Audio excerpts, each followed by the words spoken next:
दोस्तों आप देख रहे हैं खेसारी भोजपुरिया और इस चैनल में आपका तहे दिल से स्वागत है। दोस्तों खेसारी लाल यादव और पवन सिंह के फैंस के बीच ये हमेशा होड़ लगी रहती है कि खेसारी लाल यादव के फैंस बोलते हैं कि खेसारी लाल यादव आगे हैं और पवन सिंह के फैंस का कहना है कि पवन सिंह आगे हैं। तो दोस्तों आज के इस वीडियो में मैं यही कंपेयर करूंगा कि खेसारी लाल यादव जी ट्रेंडिंग में है या पवन सिंह ट्रेंडिंग में है, क्योंकि इन दोनों कलाकारों का आज से 8-9 महीना पहले का परफॉर्मेंस मैं आपको इस वीडियो में बताऊंगा।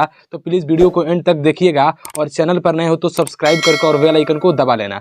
दोस्तों खेसारी लाल यादव जी और पवन सिंह की बात किया जाए तो वैसे तो खेसारी लाल यादव जी ही आगे हैं, क्योंकि वीडियो का परफॉर्मेंस देखकर आप खुद अंदाजा लगा लीजिएगा।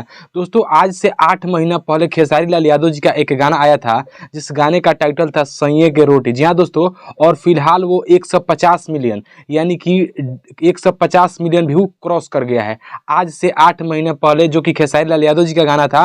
और वो एस फॉर यू से आया था जिसको खेसारी लाल यादव जी ने गाया था और रानी एक्ट्रेस इसमें काम की थी। और उसी समय यानी कि आज से 7 महीना पहले पवन सिंह का एक गाना आया था तुमसे कोई प्यारा। जी हाँ दोस्तों, तुमसे कोई प्यारा, जो कि आज से 7 महीना पहले था, वो करीब करीब 100 मिलियन के करीब है और जिसको पवन सिंह गाए थे। ये गाना टिप्स भोजपुरी से आया था। तो दोस्तों दोनों कलाकारों का जो सॉन्ग था वो आज से 8 महीने पहले आया था और यहाँ पे व्यूज की बात किया जाए तो लगभग 1 से 1.5 गुना आगे हैं खेसारी लाल यादव जी। तो आप इस वीडियो को देख करके और इस गाने को देखकर अनुमान लगा सकते हैं कि कौन है। वैसे तो पवन सिंह भी कोई मतलब ऐसा वैसा सिंगर नहीं है, लेकिन यहाँ पर अगर वीडियो परफॉर्मेंस की बात किया जाए तो खेसारी लाल यादव जी आगे हैं। तो दोस्तों आपके हिसाब से क्या है कमेंट बॉक्स में बताइए और चैनल पर नए हो तो सब्सक्राइब करके और बेल आइकन को दबा लीजिए। तब तक के लिए जय हिंद, वंदे मातरम।